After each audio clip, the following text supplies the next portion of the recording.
okay lang kasi medyo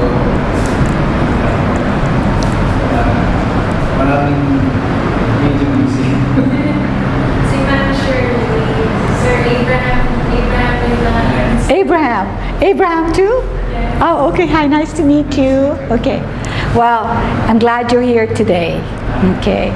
So what we're going to do is we're going to start now, because otherwise we're going to be here till the rest of the day. We don't want that. Okay.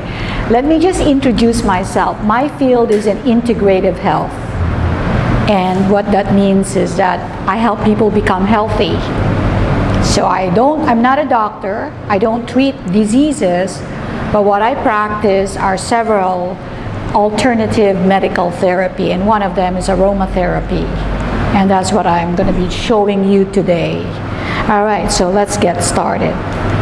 Okay, so the purpose of this seminar is to help you incorporate how you can incorporate aromatherapy in your practice to enhance the well-being of your clients.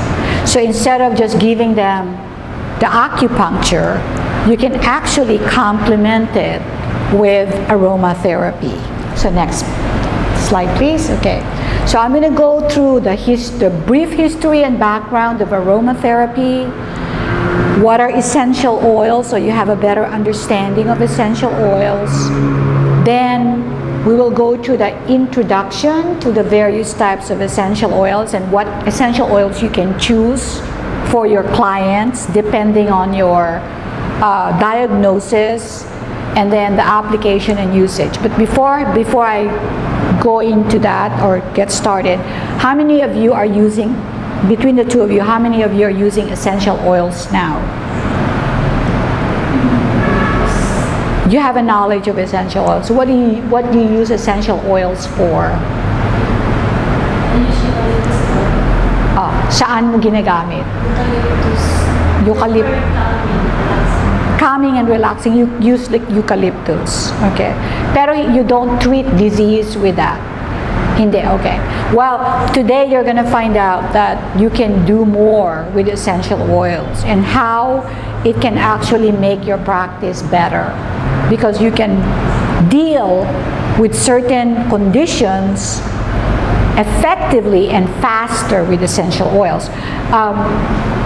Let me ask you one more question before I get started. Do you do your diagnosis before you do your actual treatment? So you get your diagnostics done first. Okay, let's start. Next. Okay. So the background of essential oil, the name aromatherapy was coined by a French chemist. His name is René Gattefossé back in 1928. And the name aromatherapy really means two things. Aroma is what smell stands for, that's the scent. And the therapy is the word that is used for treating body ailments. So you use aromatherapy, aroma, to treat disease. And that's what aromatherapy means. The problem is that when we say aromatherapy today, we kind of mistake it for just any oil. Like just burning candles, or how do you call that, where you put it in the diffuser or the electric fragrance stuff. But that's not aromatherapy. Aromatherapy is much bigger than that. Next slide, please. Okay. Aromatherapy is actually considered an alternative medical therapy. It means that it can stand on its own. It does not need additional medication. It does not need additional modality. When you say alternative, it is in place of. For example, when I get a headache, instead of me using biogesic or painkiller, I just use essential oils. When I have colds, or flu or cough, instead of using pharmaceutical drugs, I just use essential oil. So it's on its own. The other types of alternative medical therapy that you can look at is homeopathy, you have chiropractic, herbal medicine, which is, example is the Ayurvedic, and then the nutrition, which is very powerful. Next, please. What is not aromatherapy is just any fragrance, which is what is confused with perfume or cosmetic industry. And that's what caused the degradation, yung name na aromatherapy na naging candle, naging ganito, because it was associated with the perfume or the fragrance or cosmetic industry. That's not aromatherapy, because perfumes the perfume or the scent that they're using then, even then, are actually from laboratory. Those are made from enzyme in a laboratory. They're not really essential oils. And that was the beginning of what we call fake oils. And today, when we say aromatherapy, we think of any fragrance, any scent that we can buy from the store. That's not really what aromatherapy is. In the Philippines, there's a problem here because in the Philippines, the Food and Drug Administration actually licensed essential oils under cosmetics, which is a misnomer because essential oils is not at all cosmetic. And that's why people have very different connotation or understanding or perception of essential oil here in the Philippines. Go ahead. So, aromatherapy just include what's, it's not connected to candles or that? Not. No. So it's not for its own, just for the essence of the perfume, the source of natural plants. It's really natural oil from the plants. It's not into candles. It's not into the burner that you put into your wall. No, not at all. When you say aromatherapy, it's a way to heal, and that is only using strictly the oils from the plants.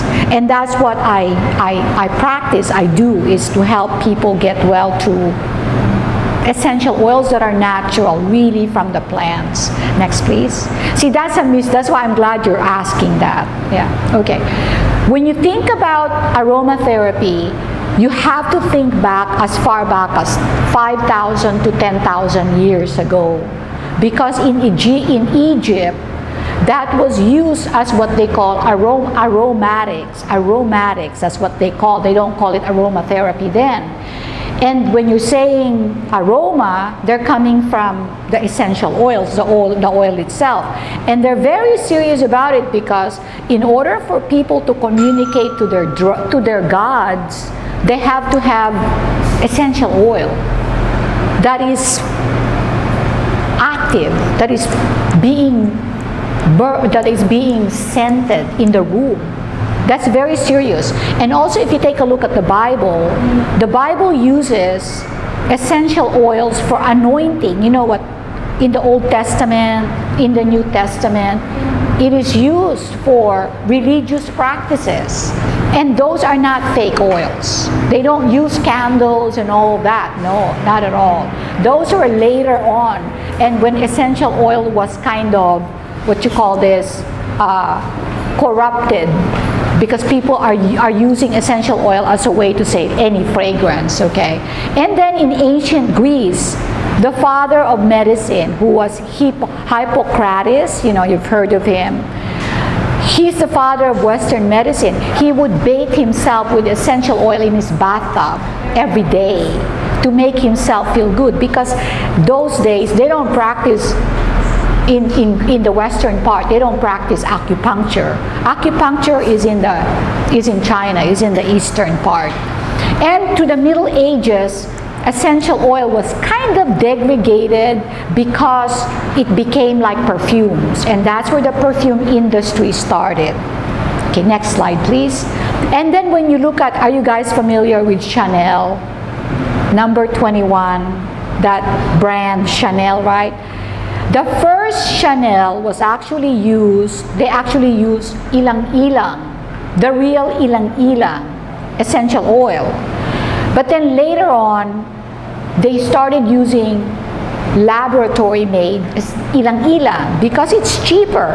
I mean, to buy an essential oil, even then, is very expensive. And just to give you a little bit of an idea what true essential oil costs even in those days.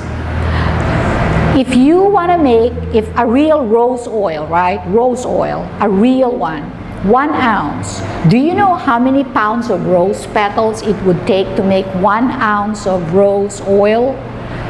250 pounds. And you know how light the petal is, right? Can you imagine 250 pounds? It's like a room full of petals like this. That's major, and that's why when you buy a true essential oil in the market, a real expensive one like that, between 1,800 to 2,000 US dollars for an ounce. That's real essential oil. Now, some companies still use it for their perfume because you know what they do? And I need to tell you this. A drop of that rose oil, a drop, can actually make what? How many liters of perfume? Because it's so potent, because it's not diluted. Whereas the ones that you're looking at the market here, right? You're looking at 200 pesos. Is that really real? Right? In a big bottle. Okay, next please. So the essential oil has got to be something that needs to be something because you are already doing it in your practice. You are already in the process of actually targeting the same thing. You can use essential oils in your practice, and I will show you how. Now, how do you know if it is true essential oil? So first of all, it has to be something, the essential oil, the real essential oil is volatile, meaning that there's rapid evaporation. It doesn't stay in your skin for a long time. When you apply it, it dries up. When you put it in a piece of white paper, the white paper, you can see the oil, and then it disappears after a minute or so, and then there's no stain on the paper. It's clear. It's still clean. And then there's also the fragrance, which is the essence of the plant. The example that I wanted to give you is, when you come close to a plant, there are plants that you have there's no scent, right? You don't smell anything. But mind you, almost every plant has oils. Okay, for example, you know oregano. Oregano has oils. Okay, you know rosemary. Rosemary is the one that you use for cooking. It has potent essential oil, but you don't smell it. When you actually boil it, the smell doesn't come out. It is only when you actually go to the inside of the plant, and when you're doing steam, water, or cold press, is when the oils can actually come out because they're not destroyed by the heat. And so this is the essence of the plant. The fragrance is in the middle of the plant, which is the heart of the plant. That's why it's very potent. It has to be broken into through distillation and through cold press process. And of course, the organic compounds terpenes is made out of what? Alcohol. Alcohol is one of the major components of essential oils. And then the hydrocarbon is hydrogen and carbon. So let's move on to the next slide. Okay, I'll just give you an example. Oh, my frankincense is gone because I brought a frankincense and somebody won the prize earlier. In a frankincense alone, there are 85 compounds. Do you know what compounds is? If it's ingredients, it's like in a bread. When you look at the bread, how many ingredients are in the bread? In frankincense alone, in one oil, there are 85 compounds. And in frankincense, there are two major types. The one that's called alpha-2-gin or alpha-pinene. Now, the reason why I'm pointing this out is because one type varies from another. Not all frankincense are the same. There are frankincense that are coming out of Somalia, which is where the richest frankincense come from. And they're very expensive, and they're very rare. And there are also frankincense that come from India. They're real frankincense, but they're not as expensive because there's quite a bit of them. And their effects may be similar, but there are variances. For example, alpha-2-gin has more anti-inflammatory reaction, meaning it can do anti-inflammation than alpha-pinene. Alpha-pinene is better for inhalation for the lungs, whereas alpha-2-gin is actually better for example, for the skin, for inflammation of the skin. So there are differences. So if somebody has asthma and you want to give them frankincense, right? Or some respiratory problem, you have to know the chemotype. You have to say, oh, I should give you alpha-2-gin. I shouldn't give you alpha-2-gin. I'll give you alpha-pinene. It's better for your lungs because it can actually help with asthma and other respiratory problems like coughing and all that stuff. Okay, that's just an example of how you can look at essential oils. Okay, when you're looking at essential oils, these oils come from the part of the plants that are not normally eaten. They're not really edible. The only edible parts that I'm seeing there are stems and leaves, but the others are not really edible. They're coming out of in a grapefruit, they're coming out dun sa balat. The essential oil from grapefruit, it's cold pressed or cold extracted, and the oil comes out of that. By the way, there's no oil in the meat. None at all. Only in the peel. Okay, so next slide, please. So how do you know which is not essential oil? Well, it's very easy. All of the oils that come out from this, coconut, avocado, palm oil, all the nut oils, almond, hazelnut, jojoba, apricot kernel, they're called vegetable oil. So sunflower oil is not essential oil. That is called vegetable oil. And in aromatherapy and in massage therapy, they call that carrier oil. So in your practice as acupuncturist, do you use any kind of oil? Do you use any kind of oil? Any vegetable oil that you use in your practice? None.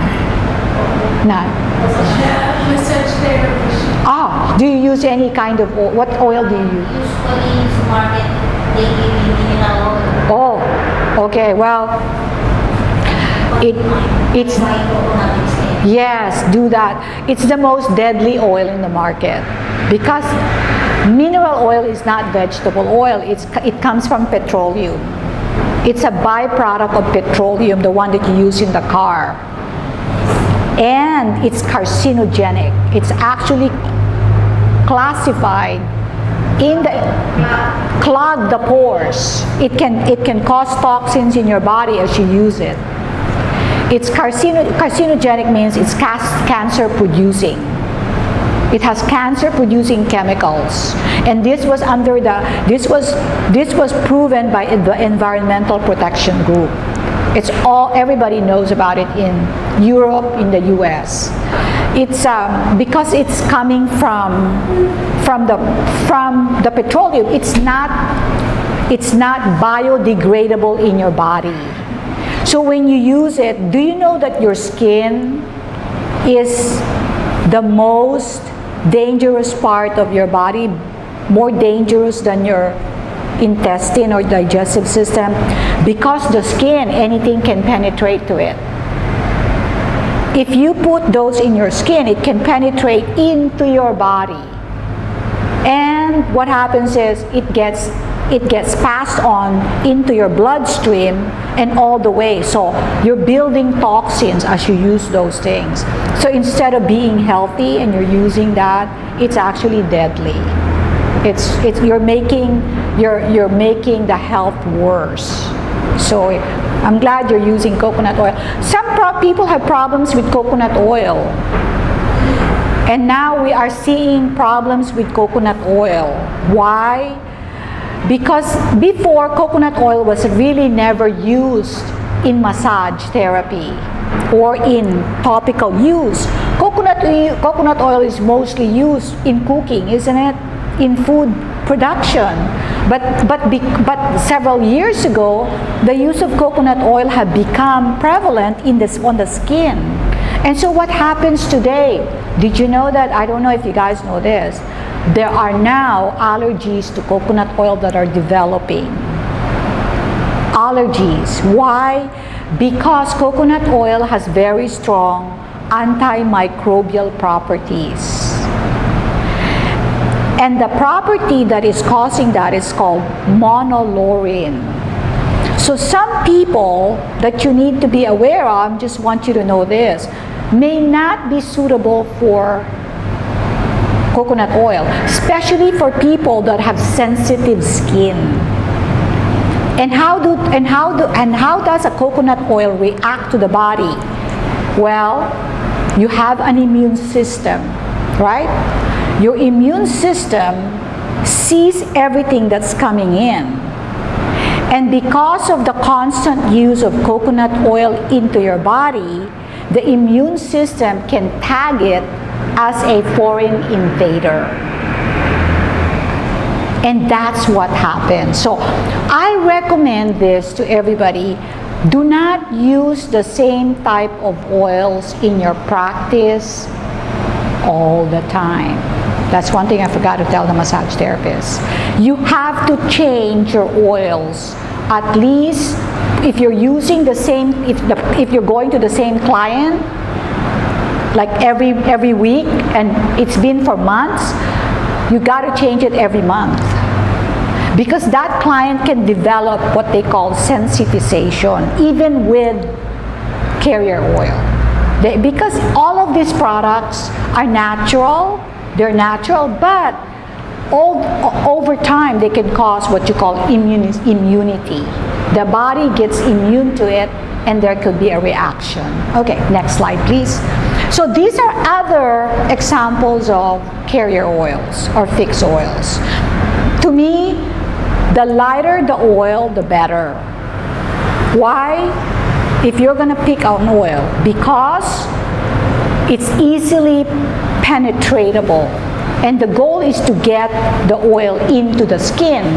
That's why some of the oils like argan became very, very expensive, because it is the high penetration, high absorbency. And some of these, like for example, borage oil, some of that oil, they have contents like gamma linoleic acid, which is in borage oil. Borage oil is very good for inflammation. And that's just considered a vegetable oil, but it's very good for inflammation. Next slide, please. Okay, so what are the characteristics of vegetable oil or carrier oil, or those that are not essential oils? They are very fatty, high in fatty acids. They do not evaporate in room temperature. So when you're looking at an oil and they're telling you this is essential oil, and you put it in your skin and it doesn't evaporate for a minute, more than a minute or so, you know it's not essential oil. Because when you put essential oil, it should evaporate really fast.